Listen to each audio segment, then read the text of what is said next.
Vinisha Reddy, Functional Nutrition Clinic, control diabetes naturally with right nutrition. నమస్కారం, welcome to I dream. ధర్మ మార్గం with Vijitha కార్యక్రమానికి స్వాగతం.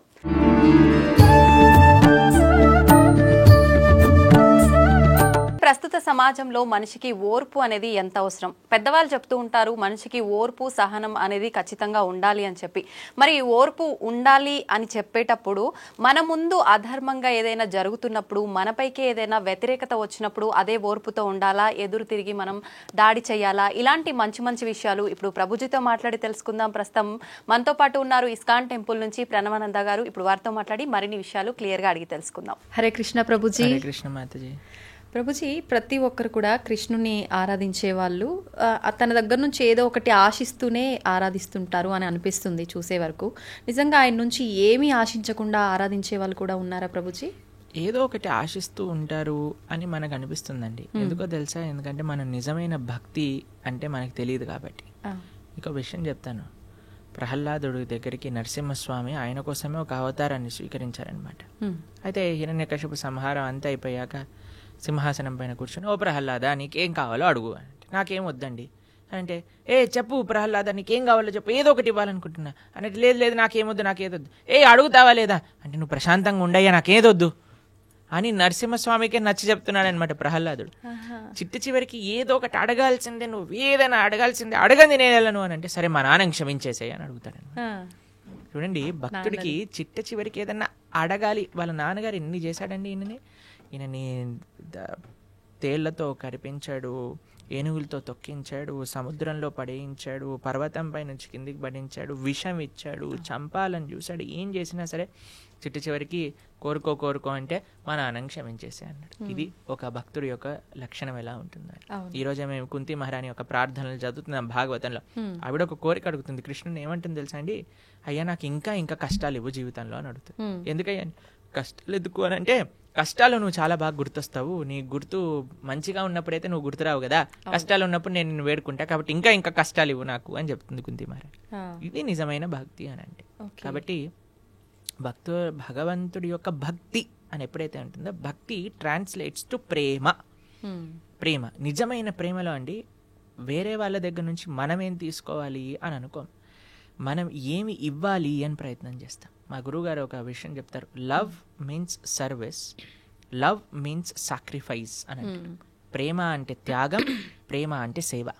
కాబట్టి ఎక్కడైతే ప్రేమ ఉంటుందో అక్కడ స్వపేక్ష ఉండదన్నమాట, నిరపేక్ష భావనతో ఉంటుంది. కాబట్టి భక్తి అని అంటే ఏమీ భగవంతుడి దగ్గర అడగాల్సిన అవసరం లేదండి. ఎందుకంటే ఒక తల్లికి పిల్లవాడికి ఏమేం కావాలో అన్నీ తెలుస్తుంది. అలానే మనకి పరమాత్మ తండ్రి, మన పరమాత్మ తల్లి అని అనుకున్నాం అనుకోండి, మనం ఏమీ కూడా ఆశించాల్సిన అవసరం లేదు. ఆ భావన పెంచుకోవటమే భక్తి అని అంటే. అంత సులభంగా ఎలా వస్తుంది ప్రభుజీ ఆ భావన? ఎప్పుడైతే మనం సాధన చేస్తామో, ఎప్పుడైతే భక్తుల యొక్క సాంగత్యంలో ఉంటామో. ఎందుకంటే అండి, ఎలాంటి వాళ్ళ యొక్క సాంగత్యంలో ఉంటామో అలాంటి ఆలోచనలే మనకు వస్తాయి. ఎలాంటి వ్యక్తుల యొక్క మనస్తత్వం దగ్గర ఉంటాం. మీకు ఒక విషయం తెలుసా అండి? సైకాలజీ చెప్తుంది, you are average of the 5 persons you regularly associate with.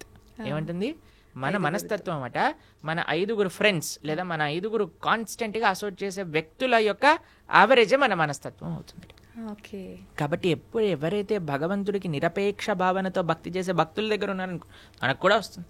చూడండి, ఒక ఇనుముని అయస్కాంతం పైన బాగా రబ్ చేసి ఇనుము దగ్గర తీసుకెళ్ళామనుకోండి, వెంటనే అని లాగేస్తుంది.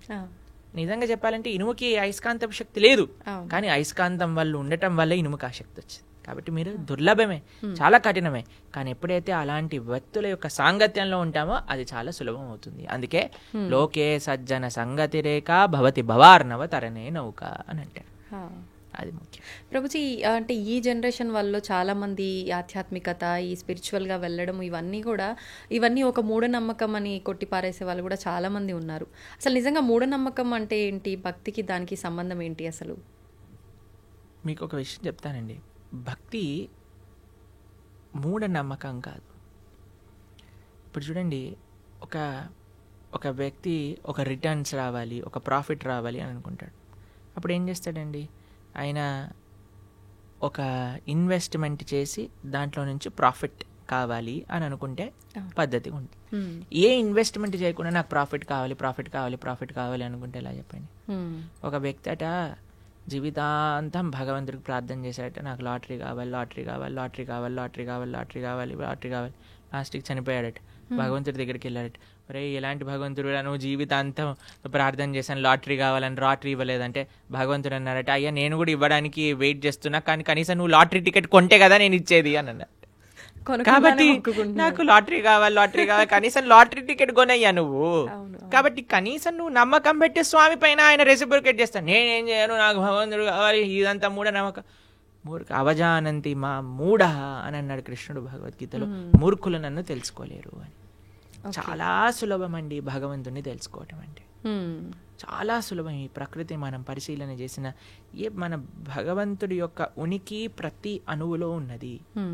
ఎవరికి తెలుస్తుంది? ఎవరైతే వినయంతో ఉంటారో వాళ్ళకి తెలుస్తుంది. విద్య వినయేన శోభతే. విద్య వినయాన్ని ఇవ్వాలి, అంతేకాని మూర్ఖత్వాన్ని పెంచకూడదు మనిషి లోపల. ఇప్పుడు చూడండి, మీకు మన శ్రీహరికోటలో మన శాటిలైట్ సెంటర్ ఉంది తెలుసు కదా. వాళ్ళు ఏ శాటిలైట్ లాంచ్ చేసే ముందేనా వెంకటేశ్వర స్వామి దర్శనం చేసుకుంటారు. తెలుసా మీకు? తెలీదు ప్రభుజీ. వెంకటేశ్వర స్వామి దగ్గరికి వెళ్ళి పూజలు చేస్తారు. ఆ సూలూరుపేటలో అమ్మవారు ఉంటుంది ఒక ఆవిడ, ఆ శ్రీహరికోట దగ్గర, ఆవిడ దగ్గరికి వెళ్ళి పూజలు చేస్తారు. దాని తర్వాత శాటిలైట్ ని లాంచ్ చేస్తారు. అంత పెద్ద సైంటిస్టులు కూడా భగవంతుడా నా ప్రయత్నం నేను చేశాను, నీ దయ కూడా ఉంచనివ్వు. మనకి భక్తిలో ఇదే ముఖ్యమండి. ఇప్పుడు మనం కార్తీక మాసంలో మాట్లాడుకుంటున్నాం. కార్తీక మాసంలో దామోదరుడు యొక్క వ్రతం అంటారు, కార్తీక దామోదర వ్రతం అంటారు. దామోదర్ని కృష్ణుడిని కట్టేటప్పుడు యశోదమ్మ 2 అంగుళాలు తక్కువ పడేది, మళ్ళీ ఇంకా తాడు తెచ్చేది, 2 అంగుళాలు తక్కువ వచ్చేది. ఇంట్లో గోశాలలో ఉండే తాడంతా తీసి కట్టడానికి ప్రయత్నం చేసింది, అయినా సరే 2 అంగుళాలు చివరికి ప్రార్థన చేసింది, కృష్ణ ఇంత ప్రయత్నిస్తున్నానరా నేను అని. అమ్మ అలసిపోవటం చూసి కృష్ణుడు కట్టబడ్డాడు. ఆ 2 అంగుళాలు ఏంటి తక్కువ అంటే మన ప్రయత్నం, భగవంతుడి యొక్క కృప. 2 ఉండాలి భగవంతుని పొందాలి అని అంటే. మన ప్రయత్నం, స్వామి యొక్క కృప. కాబట్టి ఎప్పుడైతే నువ్వు నీ శ్రద్ధ పెట్టు, ఫస్ట్ కొద్దిగా ఇన్వెస్ట్మెంట్ చేయి, దాని తర్వాత భగవంతుడున్నా లేదు నేను మూర్ఖంగా చేస్తాను అని అంటే నీ ఇష్టం, ఎవరి కర్మ వాళ్ళకే బాధ్యత లేదండి. కాబట్టి మూఢనమ్మకానికి భక్తికి సంబంధం లేదండి. భక్తి is very scientific, very logical, very emotional, very spiritual process అన్నమాట. కాబట్టి ఎవరైతే భక్తి మార్గంలో ఉంటారో, నాకు తెలిసిన ఎంతో మంది డాక్టర్లు, మీకు ఒక విషయం ఆశ్చర్యపోతారు. మేము ఒకసారి ఒక డివోటీ డాక్టర్ దగ్గరికి వెళ్ళామన్నమాట, ఏదో చూపించుకోవడానికి. అయితే ఆయన టేబుల్ పైన ఒక పెద్ద బోర్డు ఉంది, దాంట్లో ఏం రాసిందంటే I treat and God heals అని రాసింది. అంటే నేను ట్రీట్మెంట్ చేస్తాను కానీ నయం చేసేవాడు మాత్రం దేవుడు. మంచిగా ఉంది. కాబట్టి ఆ భావన అందరికి ఉండాలండి. కాబట్టి భగవంతుడిపైన నమ్మకం మూఢనమ్మకం కాదు, భగవంతుడమైన నమ్మకం నిజమైన నమ్మకం, వర్త్ ఇన్వెస్టింగ్, ఆ ఫేత్ అనేది. కాబట్టి ముందు మనం శ్రద్ధ పెట్టాలి. దానికి భగవంతుడు ఇచ్చే ప్రేమను ఎప్పుడైతే మనం పొందుతామో దానికి ఇంకొక ఇదంటూ ఉండదన్నమాట. ఒకసారి ఒక డాక్టర్ చెప్పాడు, ఒక ఆయన హైసీలోకి తీసుకెళ్తుంటే కృష్ణ రామ గోవింద రక్షించు తండ్రి అన్నట్టు, నేను ట్రీట్మెంట్ చేస్తుంటే దేవుడికి ఎందుకు ప్రార్థన చేస్తున్నాను, కాపాడేది నేను అని అంటే ఆయన అన్నాడట, అయ్యా నీ హాస్పిటల్లో చనిపోతారా జనాలు అంటే చాలా మంది చంపేస్తున్నావు కదా నువ్వు అన్నాడు. నేను చంపట్లేదు, నేను జస్ట్ బతికిస్తాను. బతికించినప్పుడు చంపేవాడివి కదా నువ్వే, 2 రెస్పాన్సిబిలిటీ తీసుకోను. లేదన్న, నోరు మూసుకొని వెళ్ళు, మా కృష్ణుడు కాపాడుతాడు. మారే కృష్ణ రాకే కృష్ణ మారేకే. భగవంతుడు బతికించాలి అంటే బతుకుతాడు, భగవంతుడు తీసుకెళ్ళాలి అనుకుంటే ఆయన పిల్లలు తీసుకెళ్తాడు అని అన్నారు. అప్పుడు డాక్టర్ కొద్దిగా వినయం వచ్చిందనమాట. కాబట్టి మనం ఎప్పుడైనా వినయంతో ఉండాలి. శ్రద్ధావాన్ లభతే జ్ఞానం.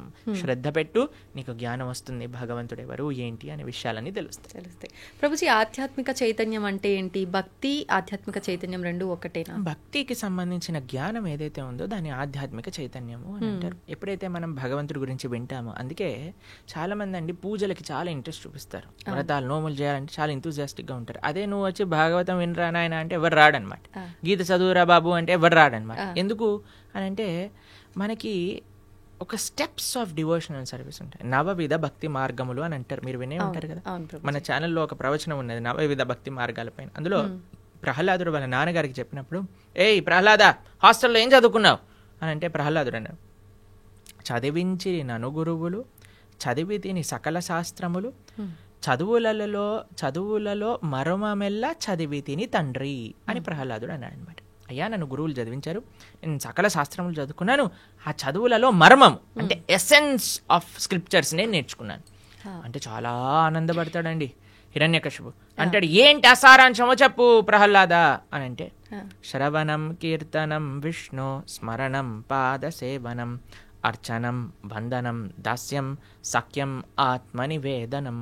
ఆయన అంటాడు శ్రవణం కీర్తనం విష్ణో స్మరణం పాదసేవనం. శ్రవణం అంటే ఫస్ట్ స్టెప్ ఆధ్యాత్మిక భక్తి మార్గం లేదన్నా ఉంటే భగవంతుడి గురించి వినటం, ఇది గుర్తుపెట్టుకో. శ్రవణం, దాని తర్వాత కీర్తనం అంటే భగవంతుడి యొక్క నామ జపం చేయడం. ఇప్పుడు మేము వచ్చేటప్పుడు భగవన్ నామం జపం చేసుకుంటే ఈరోజు ఏకాదశి కదా, 64 మాలలు చేస్తామని అందరం భగవన్ నామ స్మరణ చేస్తూ ఉండాలి. ఫస్ట్ ఎందుకు నేను జపం చేస్తున్నా, ఎందుకంటే జపం చేయటం భగవంతుని తెలుసుకోవటానికి అత్యంత ముఖ్యమైన మార్గము అని మనం విన్నాం కాబట్టి జపం చేస్తాం. శ్రవణం కీర్తనం విష్ణోహో స్మరణం, ఏదైతే మనం విన్నామో దాని గురించి స్మరణ చేస్తూ ఉండాలి. మొన్న మేము మాయపూర్లో మా గురువుగారు యాత్ర అయిందనమాట. మా గురువుగారు ప్రవచనాలు చెప్పిన విషయాలు ఆలోచిస్తూ ఒకరోజు రాత్రి 2-3 గంటలు నాకు నిద్ర పట్టలేదనమాట. అదే విషయాలు మనసులోకి వస్తున్నాయి. ఆ గురువుగారు ఏం చెప్పారు, ఈ విషయాలు ఎంత బాగా చెప్పారు అనే విషయం స్మరించటం అనేది చాలా ముఖ్యం. శ్రవణం కీర్తనం విష్ణు స్మరణం పాద సేవనం అర్చనం, దాని తర్వాత అర్చనం వస్తుంది, దాని తర్వాత పూజ వస్తుంది. ఎప్పుడైతే మనం శ్రవణం కీర్తనం స్మరణం ఇవి చేస్తామో అప్పుడు మనం చేసే ఆరాధన ప్రేమతో భక్తితో భగవంతుడికి సమర్పణ చేయవచ్చు. కానీ మన వాళ్ళు ఏంటి, ఈ 3 స్టెప్పులు తీసేసి డైరెక్ట్ పూజ, డైరెక్ట్ వ్రతం అందులోకి వెళ్ళిపోతారనమాట. కానీ ఫస్ట్ వినాల్సింది భగవంతుడి గురించి, ఫస్ట్ చేయాల్సింది భగవన్నామ స్మరణ. దాని తర్వాత భగవంతుడు ఏం చెప్పారు, మన గురువులు ఏం చెప్పారు, భక్తులు ఏం చెప్పారని స్మరించుకోవటం. దాని తర్వాత మనం మెల్లమెల్లగా ప్రభుజీ చాలా మంది అంటారు, అంటే కొంతమంది ఎలా అంటే ఇప్పుడు మీరు చెప్పినట్టుగా వినటము మాట్లాడటము ఇవన్నీ ఇష్టపడకుండా డైరెక్ట్ పూజ, డైలీ పొద్దున్నే పూజ చేసామా మళ్ళీ మన పనికి మనం వెళ్ళామా అలా ఉంటారు. కొంతమంది ఏమో అసలు పూజలు జోలికే వెళ్ళరు, భగవంతుడు నా మనసులో ఉన్నాడు, నేను మనసులో తలుచుకుంటే సరిపోతుంది అంటారు. నిజంగా ఎలా చేసినా భగవంతుని అనుగ్రహం పొందొచ్చా? మళ్ళీ దామోదర మాసం అన్నాం కదా, దామోదర లీల గురించి ఒక చిన్న విషయం చెప్తాను. యశోదమ్మ ప్రతిరోజు ప్రొద్దున లేవంగానే పెరుగుతో కవ్వం పెట్టి చిలుకుతుంది అన్నాం. ఎందుకంటే గోపికల యొక్క పని వెన్న తయారు చేయటం, పాలు నెయ్యి పెరుగు వెన్న, ఇదే వాళ్ళ పని. రోజు వెన్న చిలుకుతూ ఉంటుంది ప్రొద్దున లేసి. ప్రతిరోజు అందరు గోపికలు అదే పని చేసేవాళ్ళు. ఏం చేసేవాళ్ళు తెలుసా అండి, కేవలం వెన్న చిలికే వాళ్ళు కాదు, నోటితో కృష్ణుడి గురించి పాడుతూ ఉండేవారు అనమాట. హే కృష్ణ హే గోపాలక హే కృపాజరనిదే హే సింధు కన్యాపతే హే కంసాంతక హే గజేంద్ర కరుణా పారీన హే మాధవ అని భగవంతుడి గురించి పాడుతూ భగవంతుని స్మరిస్తూ ఉండేవారు. అరే కృష్ణుడు ఇంత చిన్న పిల్లవాడైనప్పుడు పూతని సంహరించాడు, దాని తర్వాత తృణావర్తిని సంహరించాడు, అరే బ్రహ్మాండములన్నీ కూడా నోట్లో చూపించారు, ఏంటి కృష్ణుడి యొక్క మాయ, అలా స్మరిస్తూ వాళ్ళు చేసే పని చేస్తుండేవారు. కానీ మనసు మాత్రం కృష్ణుడి పైన ఉండేది, నోటి ద్వారా భగవంతుడి యొక్క నామస్మరణ. కాబట్టి మన డ్యూటీ మనం చేయాలి, మన రెస్పాన్సిబిలిటీస్ మనం చేయాలి. కానీ ఎలా చేయాలి, భగవంతుడి కోసం చేయాలి, భగవంతుడిని స్మరిస్తూ చేయాలి, భగవన్ నామం చెప్తూ చేయాలి. అది ఓకే ప్రభుజీ, ఎలాగూ కార్తీక మాసం కదా, ప్రతి ఒక్కరు కూడా అసలు ఎప్పుడు పూజ చేయని వాళ్ళు కూడా ఈ మాసంలో ఆధ్యాత్మికంగా చాలా దగ్గరగా ఉంటారు. ఆలయాలకు వెళ్ళటం కానీ, ఇంట్లో నిత్య దీపారాధనలు కానీ. ప్రత్యేకించి కృష్ణుని ఆరాధించే వాళ్ళు ఏ రకంగా ఆరాధిస్తే ఆయన అనుగ్రహం? కార్తీక మాసంలో దామోదరుడి యొక్క ఆరాధన చాలా విశేషం. కార్తీక మాసం వ్రతాన్ని ఊర్జ వ్రతము అని అంటారు. అంటే మన లోపల తేజస్సుని, శక్తిని, ఆనందాన్ని పెంచే వ్రతం అనమాట. ఎందుకంటే ఇది సాక్షాత్తుగా రాధారాణి యొక్క స్వరూపము అని మా సాంప్రదాయంలో బృందావన కృష్ణ భక్తి మార్గంలో చెప్తూ ఉంటారనమాట. ఎందుకు అని అంటే మీరు చూడండి, ఎప్పుడు కృష్ణుడి పక్కనే రాధారాణి ఉంటుంది. మనం చెప్పటం కూడా రాధే కృష్ణ అని అంటాం, సీతారామ అని అంటాం, లక్ష్మీనారాయణ అంటాం. రాధే కృష్ణ అని అన్నప్పుడు రాధా కృష్ణ. కృష్ణుడు భగవద్గీతలో ఒక విషయం చెప్తారు, మాసాన మార్గశీర్షోహం అని అంటారనమాట. మాసములలో నేను మార్గశీర్ష మాసాన్ని అని అంటాడు. మార్గశీర్ష అంటే డిసెంబర్, డిసెంబర్లో వచ్చే ధనుర్మాసం అని అంటారు చూడండి, అది మార్గశీర్ష మాసం. మార్గశీర్షం ముందు వచ్చేది కార్తీకం. కృష్ణుడు మార్గశీర్షం అయితే రాధారాణి కార్తీకం అనమాట. కాబట్టి కృత్తిక అనేది రాధారాణి యొక్క పేరు అనమాట. కాబట్టి కార్తీక మాసంలో చాలా విశేషం. బృందావనంలో అయితే మీరు అడుగు వేయడానికి కూడా ప్లేస్ ఉండదు. బృందావనం ఊరు బయట వెహికల్స్ అన్ని ఆపేస్తారు, అంత రష్ ఉంటుంది. ఎందుకంటే బృందావనంలో పరిక్రమ, బృందావనంలో దామోదరు యొక్క నేతి దీప సమర్పణ, దామోదర అష్టక పారాయణ, బ్రహ్మముహూర్తంలో లేవటం, స్నానాది కార్యములు ఆచరించడం, ఇవన్నీ చాలా విశేషం అనమాట. ప్రభుజీ, ప్రతి ఒక్కరికి కూడా ఓర్పు అనేది ఉండాలి, సహనం ఉండాలి, ప్రతిదానికి ఆవేశపడకూడదు, ఎదుటివారు ఏదైనా అన్నప్పుడు మనం ఆలోచించి మాట్లాడాలి అని చెప్తూ ఉంటారు పెద్దవాళ్ళు. అసలు ఓర్పు సహనం గురించి భగవద్గీతలో ఏం చెప్పబడి ఉంది? చాలా చాలా విషయాలు భగవద్గీతలో ఓర్పు సహనం గురించి చెప్పారయ్యా. ఏదైనా సరే సమంగా చూడు, అది నష్టమైనా సరే లాభమైనా సరే, మంచి అయినా సరే చెడైనా సరే, మానమైనా సరే అపమానమైనా సరే, తథా మాన అపమానయోహో సమదృష్టి కలిగిన వాడే నిజమైన ధీరుడు ముని అని చెప్తూ ఉన్నాడనమాట కృష్ణుడు భగవద్గీతలో. ఎందుకంటే అండి మనకి సమత్వం చాలా అవసరం, కంట్రోలింగ్ ద ఎమోషన్స్ అనేది చాలా అవసరం. మీకు ఒక విషయం చెప్తాను, చాలా ఈజీ కాదండి, చెప్పినంత ఈజీ కాదు. దానికి మన లైఫ్ స్టైల్ చేంజ్ చేసుకోవాలి. మనం ఎప్పుడైతే రాజసీకమైన వ్యక్తులతో, వస్తువులతో, ఆహారంతో మనం అసోసియేట్ అవుతామో అప్పుడు అది మనం ఎమోషన్స్ని కంట్రోల్ చేసుకోలేమన్నమాట. ఎప్పుడైతే మనం సాత్వికంగా ఉంటామో, ధార్మికంగా ఉంటామో, మీకు ఎగ్జాంపుల్ చెప్పానో లేదో నాకు తెలీదు. ఒకసారి మేము ఒక స్టూడియో నుంచి వస్తున్నప్పుడు ఒక వ్యక్తి మాతో పాటు నడుస్తూ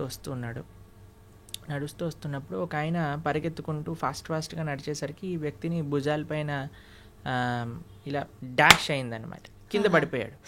కింద పడిపోయి లేసాడనమాట. లేసేసి నా దగ్గరికి వచ్చి, ప్రభుజీ నేను, అప్పుడు ఆయన మాల వేసుకున్నాడు. అయితే ఆయన చెప్పాడు, ప్రభుజీ నేను మాత్రం మాల వేసుకొని ఉంటే వీడు ముక్కు పలిగేది అని అన్నాడు అనమాట. అయితే అన్న చాలా మంచివాడు అయ్యా, నువ్వు సంవత్సరం పాటు మాల వేసుకొని ఉండు, ఎంతమంది ముక్కులు రక్షింపబడతాయి నువ్వు మాలలో. ఎందుకంటే ఆయన ఏమనుకున్నాడు, అరే నేను ఇప్పుడు మాల వేసుకున్నా, బొట్టు పెట్టుకున్నా, ఇలాంటి వస్త్రాలు వేసుకున్నా, కాబట్టి నేను అనవసరంగా కోపం తెచ్చుకోకూడదు అనే ఒక భావన మనసు లోపల ఉంది. అదే మాల లేకపోయింటే వాడు ముక్కు పలిగిపోయేది, పెద్ద యుద్ధం అక్కడ.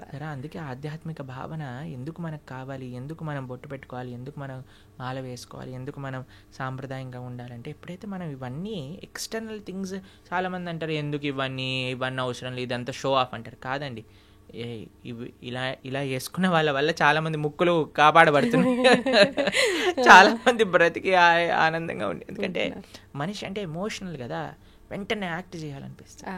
కానీ ఆధ్యాత్మికత ఏం చేస్తుందో తెలుసా అండి, ఆ మనిషిని ఆలోచింపజేస్తుంది. ఇప్పుడు చూడండి, ఆ వ్యక్తి నడుస్తున్నాడు, వీడు ఏదో త్వరలో ఉన్నాడు కాబట్టి వీడిని డాష్ ఇచ్చి వీడి కింద పడిపోయాడు. వాడి తప్పేమన్నా ఉందా? ఇంటెన్షనల్ గా కాదు, ఎవరు చేయరు. కాబట్టి జీవితంలో చాలా ఇలాంటివి ఉంటాయండి. మనం ఆలోచించాం, కానీ ఎవరైతే ఆధ్యాత్మికంగా ఉన్నారో వాళ్ళు ఆలోచిస్తారు. ఆలోచించినప్పుడు ఒక క్షణం ఆగుతారు, ఆగినప్పుడు పరిశీలన చేస్తారు. ఇది మంచిది కాదు అని అనిపిస్తుంది, కానీ ఏమో చూద్దాం, కొన్ని రోజుల తర్వాత మంచి అనిపిస్తుంది. మీకు ఈ కథ చెప్పుంటాను కదా, నేను గుర్రం కథ చెప్పానా మీకు ఒకసారి? లేదు ప్రభుజీ. ఒక వ్యక్తి, ఒక ఆయన ఒక గుర్రం కొనుక్కుంటాడు, డబ్బులన్నీ ఇన్వెస్ట్మెంట్ చేసేసి గుర్రం కొనుక్కుంటాడు అనమాట. గుర్రం కొనుక్కుంటే పక్కింట్లో వాళ్ళందరూ వచ్చారే ఎంత బాగుంది, నువ్వు గుర్రం కొనుక్కున్నావు, ఎంత బాగైంది నీకు అని అంటారు. సరే అని ఆయన అంటాడు, ఏది మంచో ఏది చెడో ఎవరికి తెలుస్తుంది, భగవంతుడికి తెలుస్తుంది కదా. నెక్స్ట్ కొన్ని రోజుల తర్వాత ఈ గుర్రం పారిపోతుంది ఇంట్లోంచి. అందరూ వచ్చి అంటారు, అయ్యో ఎంత చెడైందయ్యా నీకు, గుర్రం పారిపోయింది, నువ్వు డబ్బులన్నీ ఆ గుర్రం పైన ఇన్వెస్ట్ చేసావు, అది వెళ్ళిపోయింది. ఓ 10 రోజుల తర్వాత ఈ గుర్రం 10 గుర్రాలని పట్టుకొస్తుంది అనమాట ఇక్కడికి, వాళ్ళ ఇంటికి. అబ్బో ఎంత ఆశ్చర్యం, ఎంత మంచిదైంది నీకు, 10 గుర్రాలు పట్టుకొచ్చింది, 10 గుర్రాలు పట్టుకొచ్చిందంటే. కొన్ని రోజులకి ఆ పిల్లవాడు ఇలా హార్స్ రైడింగ్ చేస్తూ కింద పడిపోయి కాలు ఇరిగిపోయింది వాళ్ళ పిల్లవాడి. అందరూ వచ్చి అయ్యయ్యో చూసావా ఎంత అన్యాయం జరిగింది నీకు, మీ పిల్లవాడు కాలు పోయింది. ఓ 10 రోజులకి ఆ రాజ్యం పైన యుద్ధం ప్రకటించారనమాట. రాజు అన్నారు, ఎవరైతే 18 ఏళ్ళ పైన ఉన్నారో అందరు పిల్లలు వెళ్లాల్సిందే, మగ పిల్లలందరూ యుద్ధానికి. అందరిని పట్టుకెళ్లారు, వీడిని పట్టుకెళ్ళలేదు, ఎందుకంటే వీడి కాలు ఇరిగిపోయింది కాబట్టి. యుద్ధంకి వెళ్ళిన వాళ్ళందరూ చనిపోయారు, వీడు మాత్రం బతుకున్నాడు. ఇప్పుడు చెప్పండి, ఏది మంచి ఏది చెడు ఎలా చెప్తామండి? సమయమే నిర్ధారిస్తుంది, మనకు ఓపిక కావాలంతే. ఈ నమ్మకం ఉండాలి, పరమాత్మ నాకు ఏది చేసినా మంచిగా చేస్తాడు. ఇప్పుడు ఆ తల్లి వచ్చింది అనుకోండి, మీరు ఆడుకుంటున్నారు, రేపు ప్రొద్దున ఎగ్జామ్ ఉంది, ఎంత మీరు ఏది చేసినా సరే ఫోన్ కానీ ఆ ఆట కానీ తీసేసి లోపలికి ఇంకో కావాలంటే ఒక చెంప మీద పీకైనా సరే నేను చదివిస్తుంది. ఇప్పుడు మనం మా అమ్మ అంత రాక్షసి ఇంకొకటి ఎవ్వరు లేరు, మా అమ్మ నా విలన్ అని అనుకుంటాం. కానీ నిజంగా అమ్మ విలనా? కాదు కదా, కాదు, మన పాలు కోసం. అది ఎప్పుడు తెలుస్తుంది? నువ్వు పెద్దగా అయ్యాక తెలుస్తుంది. నీకు ఈ సమయంలో అది చెడు అనిపిస్తుందేమో, అది ఆ వస్తువు తప్పు కాదు, ఆ వ్యక్తి తప్పు కాదు, ఆ సిచ్యువేషన్ తప్పు కాదు, నీ పరిమితి, నీ మెచ్యూరిటీ లేదు. నువ్వు పెరుగు, అప్పుడు నీకు తెలుస్తుంది ఏది మంచిది. పరమాత్మ ఎవరికీ చెడు చేయరు, ఇది గుర్తుపెట్టుకో. ప్రభుజీ, ఇందాక మీరు చెప్పినట్టుగా అతను మాల్లో ఉన్నాడు కాబట్టి బతికిపోయాడు అని అంటే, నిజంగా అంటే మనం ఒక దీక్షలో ఉన్నన్ని రోజు పర్మనెంట్ మాలేసుకున్నాం కానీ ఎప్పుడు ఆలోచించవచ్చు, అరే స్వామి నీకు ఇది నచ్చుతుందా, నేను మాట్లాడే మాట నచ్చుతుందా, నేను చేసే పని నచ్చుతుందా, నేను జాగ్రత్తగా మాట్లాడాలి. అందుకే ఆధ్యాత్మిక భావన అనేది, స్పిరిచువాలిటీ ఏం చేస్తుంది అడిగితే ఇదే చేస్తుందండి, మనిషిని మారుస్తుంది తప్పకుండా. నేను దీన్ని 100కి 1,000,000 రెట్లు గ్యారంటీతో చెప్పగలను. అంటే మనం ఆచరించాలి అనుకున్న ఈ బంధాలు, బంధుత్వాలు, ఈ కుటుంబము, ఈ రెస్పాన్సిబిలిటీస్ మధ్య అంత ఫోకస్ చేయలేకపోతున్నారేమో అనిపిస్తుంది Prabhuji. It is just an excuse, మనసు ఉంటే మార్గం ఉంటుంది. నాకు జస్ట్ ఆ సంకల్పం రావాలి. సంకల్పం అనేది అన్నిటికంటే గొప్ప శక్తి, తెలుసా మీకు? ఆ సంకల్పం ఉందనుకోండి, ఆ డిటర్మినేషన్ ఉందనుకోండి, పరమాత్మ దేనైనా మార్చేయచ్చు.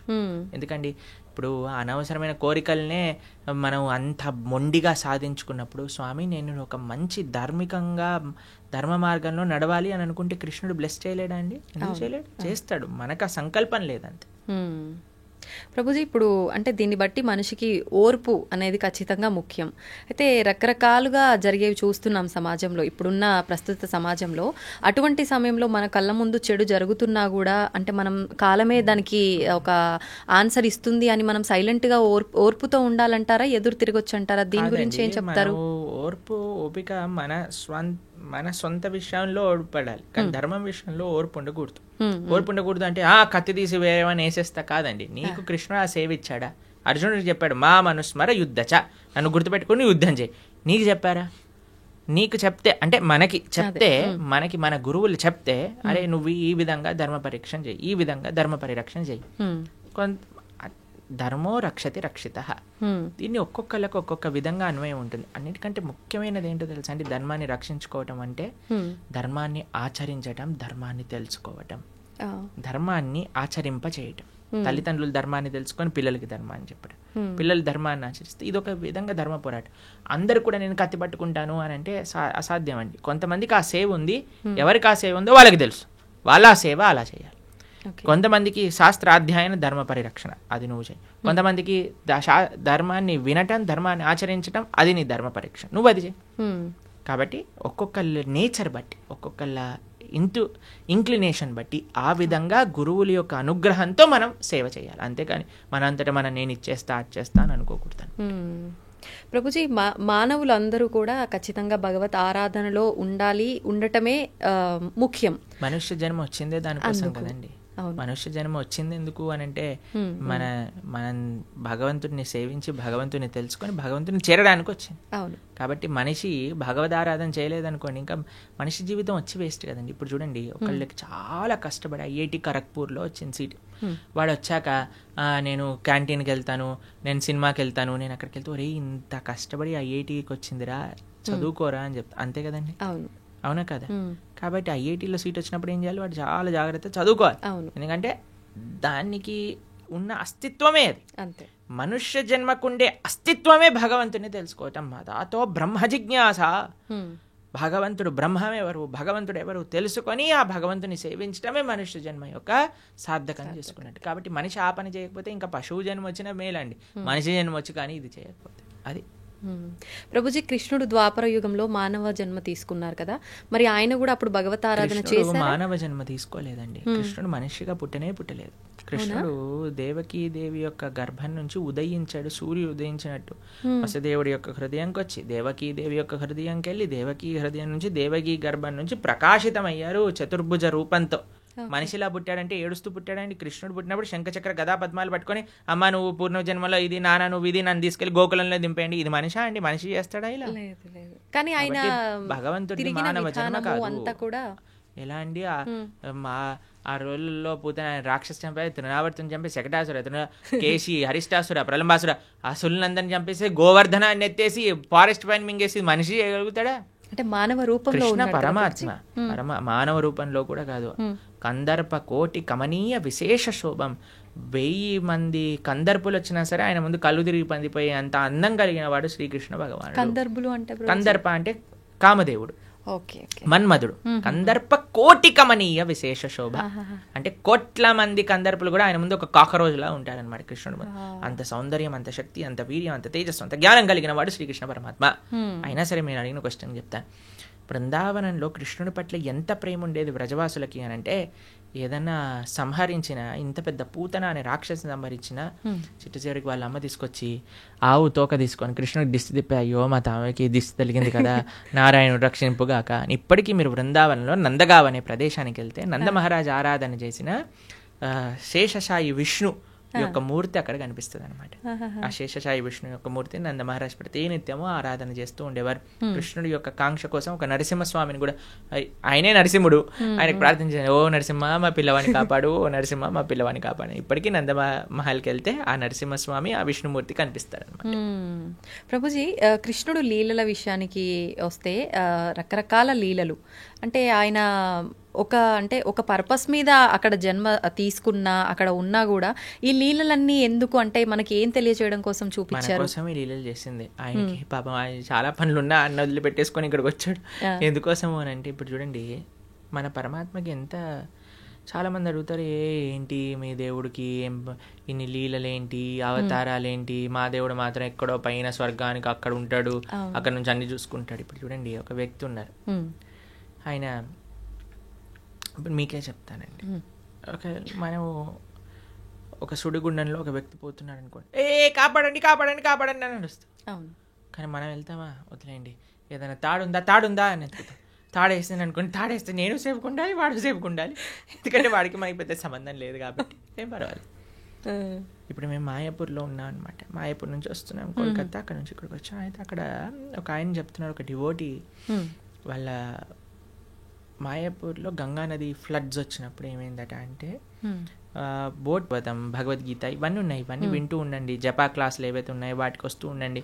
మంచి వ్యక్తుల యొక్క సాంగత్యంలో ఈజీ అయిపోతుంది మంచిగా భక్తి మార్గంలో ముందుకు నడవడానికి. అందుకే లోకే సజ్జన సంగతి రేఖ భవతి భవార్ణవ తరణేన, ఒక మంచి వాళ్ళ సాంగత్యమే మనల్ని ఈజీ చేసేస్తుంది. మన సంకల్పం ఉండటం ఒకటి, కానీ ఆ సంకల్పరీత్యా మనము వాటిని మంచి వాళ్ళ యొక్క సాంగత్యంలో యూజ్ చేసుకోవటం అనేది ఇంకా ఇంపార్టెంట్. ప్రభుజీ, కృష్ణుడి దగ్గర లేని మాయలు లీలలు ఏదీ లేదు. అయితే గాంధారి శాపం నుంచి నందవంశాన్ని ఎందుకు కాపాడలేకపోయారు? అసలు గాంధారి శాపం కృష్ణుడి పైన ఏం పంచలేదు, తెలుసా మీకు ఆ విషయం? గాంధారి శాపం వల్ల కృష్ణుడికి ఏం అవ్వలేదు. చూడండి, సూర్యుడి పైన నేను ఒక దీపావళి రాకెట్ ఇడిచి పెడతానన్నాను అనుకోండి, సూర్యుడికి ఏమైనా నష్టం అవుతుందా అండి? దీపావళి రాకెట్ సూర్యుడిని ఏమైనా చేయగలుగుతుందా? ఒక వ్యక్తి, ఒక చిన్న పిల్లవాడు అనుకున్నాడు, ఇప్పుడు చూడు ఈ రాకెట్ ని సూర్యుడి పైన వేస్తున్నా నేను, జుమ్ అని వేసాడు అనుకో, అది వెళ్ళి ఢామ్ అని అంటుంది, చూసావా సూర్యుడికి అయింది చూసావా అని. అది వాడి మూర్ఖత్వం. అంతే అంతే. కృష్ణ పరమాత్మ ఆయన లీలలు అవజానంతి మామూఢ మానుషం తనుమాశ్రిత పరంభావమజానంతో. భగవద్గీతలో ఆయన ఏమంటాడంటే, ఎప్పుడైతే నేను ఈ యొక్క మానవులుండే ఈ లోకానికి లీలలు చేయడానికి వస్తారో మూర్ఖులు నన్ను తెలుసుకోలేరు. అవజానంతి మామూఢ మానుషం తనుమాశ్రిత పరంభావమజానంతో, నా యొక్క పరతత్వాన్ని తెలుసుకోలేరు. ఎందుకంటే అనిపిస్తుంది కదా, అరే కృష్ణుడు ఇక్కడే మనతో పాటు మన లాగానే నడుస్తున్నారు, అది ఇదే.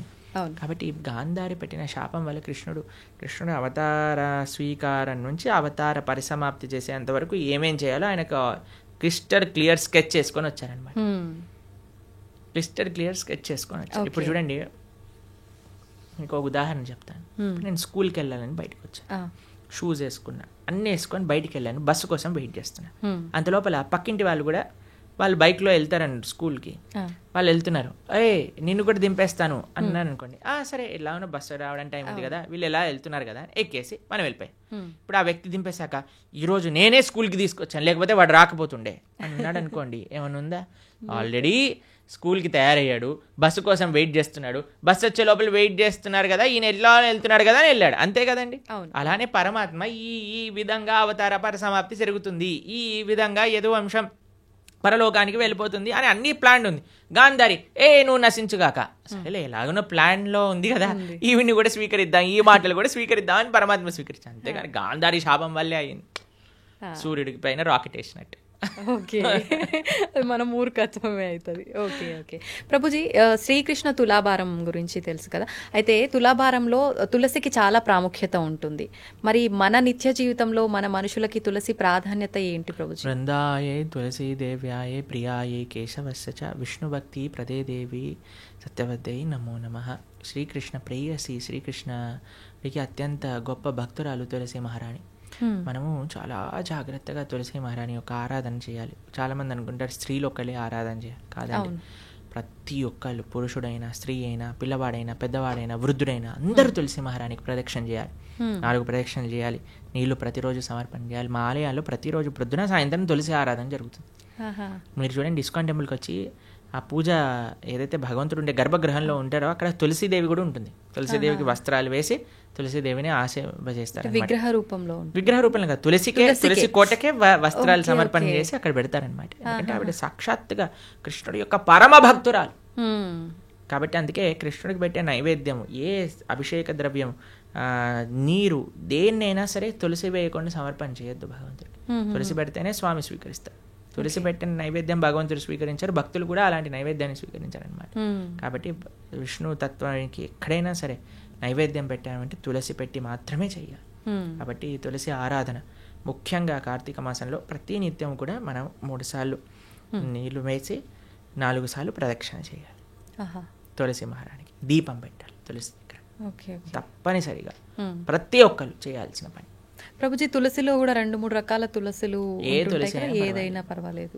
ఓకే, అయితే ముఖ్యమైన పర్వదినాల్లో తప్ప సాయంకాలం సమయంలో దీపారాధన చేయకూడదు తులసి దగ్గర అని చెప్పి అంటారు. ప్రతిరోజు చేయాలి, ప్రొద్దున రాత్రి భగవంతుడి ఆలయంలో, భగవంతుడి యొక్క పూజా మందిరంలో తులసి మహారాణి దగ్గర ప్రొద్దున రాత్రి నిత్యము ప్రతిరోజు చేయాలి దీపారాధన. ఓకే ప్రభుజీ, కృష్ణుడి విషయానికి వస్తే గోపికలతో రాసలీలలు ఆడుతుంటాడు బృందావనంలో అని చెప్పి అంటుంటారు. అయితే దాన్ని తప్పుగా కూడా భావించకూడదు అని అంటుంటారు. మరి కామక్రీడకు క్రీడకు తేడా ఏంటి? అసలు అది కామక్రీడ అని భావించొద్దంటారా? అసలు రాసలీల అంటే ఏంటి, అసలు కామం అంటే ఏంటి, ఇవన్నీ తెలుసుకోవాలి ఫస్ట్. ఇప్పుడు చూడండి, కృష్ణుడు రాసలీల చేసినప్పుడు ఆయన వయసు ఎంతో తెలుసా అండి? 6 సంవత్సరాలు. చిన్న పిల్లడు. 6 సంవత్సరాల పిల్లలు అమ్మాయిలు అబ్బాయిలు అందరూ కలిసి ఆడుకుంటున్నారు అనుకోండి, మీరేమంటారు? ఏ దూరం జరుగు, అమ్మాయి దగ్గర ఆడద్దు అని అంటారా మీరు ఎప్పుడైనా? లేదు. మీరు ఎప్పుడైనా అలా చేశారా మీ పిల్లలతో? ఎప్పుడైనా అందరు చిన్న పిల్లలు అందరు కలిసి ఆడుకుంటున్నారు అనుకోండి, ఎప్పుడైనా డిఫరెన్షియేషన్ చూస్తామని? 6-7 సంవత్సరాల వయసు ఉన్న పిల్లవాడండి రాసక్రీడ జరిగినప్పుడు, తెలిసినా మీకు? ఇంకో విషయం చెప్తాను, గోపికలు అంటే ఎవరు? గోపికలు అంటే స్త్రీ, కృష్ణుడు అంటే పురుషుడు కాదండి. కృష్ణుడు యొక్క శక్తియే గోపిక. కృష్ణుడి యొక్క హ్లాదిని శక్తి యొక్క స్వరూపములే గోపికలన్నీ కూడా, శ్రీమతి రాధారాణి కూడా. కృష్ణుడే సాక్షాత్ ఒక పిల్లవాడు. ఇప్పుడు నేను అద్దంలో చూసుకుంటానండి, అద్దంలో చూసుకుంటూ నేను ఇలా అనుకోండి, అద్దం పైన ప్రభుజీ ఎంత ధైర్యం, మా ప్రభుజీని కొడతావా అని అంటారా మీరు? అరే నీ ఇష్టం అయ్యా, నీ అద్దం నీ రిఫ్లెక్షన్ ఏదైనా చేసుకో, నువ్వు ఎంత ముద్దొస్తున్నావా, నువ్వు రాసి ఒకటైనా పెట్టు, ఏదైనా చేసుకో, అది నువ్వు నీ రిఫ్లెక్షన్, అంతే కదండి. అంతే. కృష్ణుడు ఏ తత్వమో గోపికలది అదే తత్వం. ఆయన యొక్క హ్లాదిని శక్తి స్వరూపములే గోపికలు, దాంట్లో వేరేది ఏ విషయం కాదండి. ఇప్పుడు రాస నృత్యం అంటే ఏంటి అనుకుంటున్నాడు? అదొక నృత్యం, ఆనంద స్వరూపం. అది ఒక స్త్రీ పురుషుని మధ్యలో జరిగే, మీరు అంటున్నారు కదా ఏదో భౌతికమైన సంబంధం కాదండి. అది సాక్షాత్తుగా ఒక జీవాత్మ పరమాత్మ కలిసినప్పుడు పొందే ఆనందాన్ని రాసలీల అని అంటారు. రాసలీల శుకదేవుడికి అన్నిటికంటే ఫేవరెట్ పాస్ టైం భాగవతంలో. శుకదేవుడు ఎవరో తెలుసా అండి? శుక మహర్షి. ఆయన పుడుతూనే తల్లి గర్భం నుంచి నడుచుకుంటూ వెళ్ళిపోయాడు. ఎలాంటి వైరాగ్యం కలిగిన వాడు అని అంటే, ఆయన స్త్రీలు స్నానం చేస్తున్న సరస్సు పక్క నుంచి వెళ్తే స్త్రీలందరూ బిందాస్గా స్నానం చేస్తున్నారనమాట, వస్త్రాలు కూడా కప్పుకోలేదు. వ్యాసుల వారు అడుగుతారు, అయ్యా ఏంటి మీరు అని అంటే, ఆయనకండి స్త్రీ పురుష భేదమే లేదు, ఆయన అంతా ఆత్మజ్ఞాన తత్వంలో రమించేవాడు, కాబట్టి మాకు ఆయన డిఫరెన్సియేషనే తెలియలేదు. ఎందుకంటే స్త్రీకి చాలా తొందరగా పురుషుడి దగ్గర ఏదైనా చెడు భావన ఉంటే కనిపట్టేయచ్చండి. కానీ ఆ స్త్రీలు అంత వైరాగ్యం కలిగిన శుకమహర్షి ఏంటో తెలుసా అండి? ఆవు పాలు పితికినంత సమయం కంటే ఎక్కువ ఒక ప్రదేశంలో ఉండలేరు, అంత వైరాగ్యం కలిగిన వ్యక్తి. ఆయనకి ఫేవరెట్ లీల రాసలీల. అంటే అంత వైరాగ్యం కలిగిన వ్యక్తి ఒక భౌతికమైన గర్ల్ ఫ్రెండ్ బాయ్ ఫ్రెండ్ విషయాలు మాట్లాడతారా అండి? అది కూడా ఎవరి ముందు? పరీక్షిత్ నరేంద్రుని ముందు. వేలాది మంది ఋషులు, యోగులు, మునులు కూర్చొని శ్రవణం చేస్తున్న ఒక సభలో. కాబట్టి మనం రాసలి భగవంతుడి యొక్క తత్వాన్ని కమెంట్ చేయటం కంటే ముందు అసలు ఏంటి ఆ తత్వము అని చదువుకోవాలి. అందుకే మీ అందరికీ నేను చెప్పేది ఏంటంటే భాగవతం వినండి, భాగవతం చదవండి. మన ఛానల్లో ప్రణవానంద దాస్ అనే ఛానల్లో 47 లెక్చర్లు శ్రీమద్ భాగవతం, కేవలం 47 గంటలు మీరు ఇస్తే కృష్ణుడి యొక్క పరిపూర్ణ తత్వం అనేది మనం అర్థమవుతుంది. అది మాత్రం మిస్ చేయకుండా చూడండి. కృష్ణతత్వం గురించి, మన సనాతన ధర్మం గురించి మొత్తం అర్థమవుతుంది. ఫస్ట్ నుంచి లాస్ట్ వరకు వినండి, మొత్తం క్లారిఫై అవుతుంది. ప్రభుజీ, వైరాగ్యం అన్నారు కదా, చాలామంది వాళ్ళ లైఫ్లో కూడా అన్ని కష్టాల నుంచి తట్టుకోలేక ఇబ్బందులు పడి దాని నుంచి బయటికి రాలేక వైరాగ్యం చెందుతుంటారు. ఇంకా లైఫ్ వద్దు, ఎందుకు ఈ ఫ్యామిలీ లైఫ్, రకరకాలుగా. అలాంటి వైరాగ్యం నుంచి కొంతమంది డివోషనల్గా ఎక్కువ కనెక్ట్ అవుతుంటారు భగవంతుడికి. నిజంగా అది వైరాగ్యం వల్ల వచ్చిన భక్తి నిజమైన భక్తి అంటారు. ఈరోజే ఒకళ్ళు చెప్తున్నారు, ప్రభుజీ ఈ కష్టం వచ్చి ఉంటే నేను భక్తి మార్గంలోకి రాకపోయి ఉండేదాన్ని అని అంటున్నారు అనమాట. కాబట్టి కొన్నిసార్లు కష్టాలు కూడా మనం భగవంతుడి వైపు పంపిస్తూ ఉంటాయి. ఆనందం కూడా తీసుకెళ్తూ ఉంటుంది, కష్టం కూడా. ఏదైతే మనం భగవంతుడి వైపు తీసుకెళ్తుందో అది నిజమైన. మరి భక్తికి వైరాగ్యం అవసరమా అంటే అవసరం, కానీ వైరాగ్యమే భక్తి కాదు. ఇప్పుడు మన ఈ స్టూడియోకి రావాలి అంటే ఆ డోర్ ఓపెన్ చేయాలి. వైరాగ్యం అనేది డోర్ లాంటిది, అందులోపల నుంచి ప్రవేశిస్తే భక్తి మార్గం లోపలికి రాగలుగుతాం అనమాట. కాబట్టి వైరాగ్యం కావాలి. వైరాగ్య విద్య, నిజభక్తి యోగ, శ్రీ చైతన్య మహాప్రభు యొక్క ఉపదేశములలో వైరాగ్యము అని అంటే ఏదో ఫల్గు వైరాగ్యం కాదండి. నిజమైన వైరాగ్యం మనకు కావాలి. యుక్త వైరాగ్యము అని అంటారు. ఫల్గు వైరాగ్యము అని అంటే ఇప్పుడు చూడండి, శ్మశాన వైరాగ్యము అని అంటారు, ప్రసమ వైరాగ్యము అని. ఇదంటే ఎలా అంటే ఇప్పుడు చూడండి, శ్మశానంలో ఎవరైనా కాలిపోతున్నారనుకో, మనది కూడా అదే గతి కదా. ఇంటికి వచ్చాక ఏం చేసావు అంటే ఇడ్లీ వద్దు, నాకు పెసరట్టు కావాలి. ఏం వైరాగ్యం అండి? పోయేవాడికి ఇడ్లీ తిన్నా సాంబార్ తిన్నా ఒకటే కదండి. రెండోది ఏమనుకుంటుందట అంటే ఎవరైనా ప్రసవ వేదన ఊ అని అరుస్తున్నప్పుడు, అమ్మో నేను మాత్రం పిల్లల్ని కానీ ఇంత నొప్పి నేను భరించలేను. మళ్ళీ పెళ్లి చేసుకోగానే ఒక పిల్లోడు, రెండో పిల్లోడు, మూడో పిల్ల, నా కూతురు కావాలి, నాకు ఇంకో అలాంటివి అనమాట. అలాంటి వైరాగ్యం పనికిరాదు. వైరాగ్యం అంటే ఏంటి? నా దగ్గర ఉన్నదంతా కూడా భగవత్ సేవలో ఉపయోగిస్తా. యుక్త వైరాగ్యము. ఇప్పుడు మీకు ఒక విషయం చెప్తాను. నేను ఇలా వెళ్తున్నాను అనుకోండి, ఒక పర్స్ పడిపోయింది అనుకోండి, అమ్మయ్య దేవుడు నాకు ఈ విధంగా కరుణించాడు, డబ్బులు నాకు ఇచ్చాడని తీసుకోవటం ఒక విధి. రెండవది ఏంటి? అయ్యో నాది కాదు కదా, వదిలేస్తాను, నేను ముందుకెళ్ళిపోతాను, ఇంకో విధి. లేదు మూడు, అరే పర్స్ పడింది విజితా గారు, ఎవరిదైనా అంటే అయిందే అండి ఇచ్చేయటం మూడో విధి. ఏది మంచిది అంటారు ఈ మూడిట్లో? అడిగి ఎవరిది అని ఇవ్వటమే. అంతే కదండి. దాన్ని యుక్త వైరాగ్యం అంటారు. ప్రతి ఒక్కటి తీసుకో, ఎవరికి చెందాల్సిందో వాడికి చెందించు. ఈ ప్రపంచంలో ఉన్నదంతా కృష్ణుడికి చెందిందే కాబట్టి ఆయనకి సమర్పణ చెయ్యి. అది నిజమైన వైరాగ్యం, నిజమైన భక్తి అని అంటే. నీ కోసం నువ్వు వాడుకోకు, పరమాత్మ కోసం ఉపయోగించు, దేశం కోసం ఉపయోగించు, ధర్మం కోసం ఉపయోగించు, భాగవతోత్తముల కోసం ఉపయోగించు, భగవంతుడి కోసం ఉపయోగించు. అది వైరాగ్యం.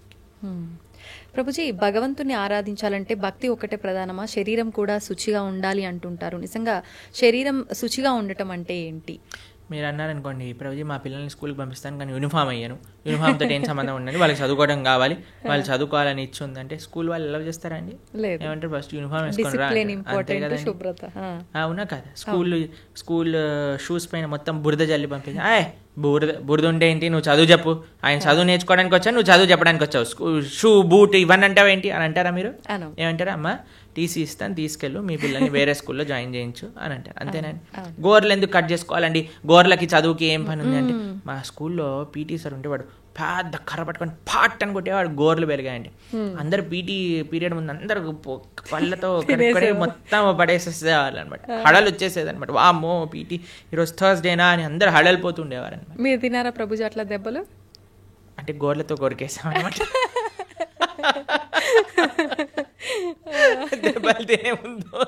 ఓకే, తెలివైన మూవ్ అనమాట అక్కడ.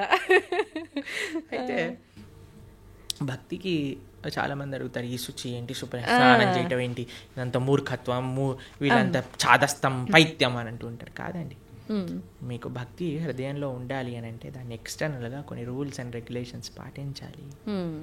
శుచి, స్నానం, ప్రొద్దున లేవంగానే స్నానం చేయటం, మనం కాలకృత్యాలు తీర్చుకున్నాక స్నానం చేయటం, మడితో ఉండటం, అక్కడిక్కడ ముట్టుకోకుండా మంచిగా ప్రేమతో భగవంతుడికి నివేదన చేయటం, ఇవన్నీ కూడా ఆధ్యాత్మిక మార్గంలో మనకి మంచి వైపు నడిపిస్తూ ఉంటుంది అనమాట. కాబట్టి శుచి శుభ్రత అనేది చాలా ఇంపార్టెంట్ అండి. ఇప్పుడు చూడండి, ఈ రూమ్ అంతా నీట్గా ఉంది కాబట్టి ప్రశాంతంగా మనం మాట్లాడుకోగలుగుతాం. కెమెరామ్యాన్లు వాళ్ళు పనిచేస్తున్నారు, మనం ఇక్కడ ఇంకా మొత్తం చిందర బిందర పేపర్లు ఇక్కడ పడిపోయి ఆ లైట్లన్నీ కింద కూసిపోయి మొత్తం గోలగోలు ఉందనుకోండి, మనకి చెప్పాలి మాట్లాడాలి, ఫస్ట్ ఈ రూమ్ క్లీన్ చేయండి తర్వాత చేస్తామంట. అంతే కదండి. అంతే. ఏంటండి మేము ఇంటర్వ్యూ చేయడానికి వచ్చాం, ఇంటర్వ్యూ చేయండి ఇవన్నీ ఎందుకు అని అన్నారు అనుకోండి, బాగుండదు కదా అది. కాబట్టి శుచి శుభ్రత డైరెక్ట్గా మనసుకి కనెక్షన్. ఇప్పుడు చూడండి, ఇంటికి వచ్చారనుకోండి, ఇంట్లో అన్ని నీట్గా ఉండి చక్కగా సాంబ్రాణి, మా ఇంటికి వచ్చినప్పుడు బ్రహ్మాల ఆరాధన చేశాక సాంబ్రాణి పొగ వేస్తారనమాట. అప్పుడు ఆ ఆధ్యాత్మిక గుడికి వచ్చిన వాతావరణంలో లాగా ఉంటుందన్నమాట. అంతేగాని అన్ని చిందర బందర వేసి అందరు ఇలా పడిపోయి కూర్చున్నారు అనుకోండి, అప్పో ఎందుకు వచ్చాను రా బాబు, ఎక్కడికైనా వెళ్ళిపోతే బాగుండు అనిపిస్తుంది. కాబట్టి మనకి మనసుకి బాహ్యమైన శుచి శుభ్రత వీటికి కనెక్షన్ ఉంది. కాబట్టి దాన్ని జాగ్రత్తగా తెలుసుకొని మనం శుచి శుభ్రత పాటించాలి.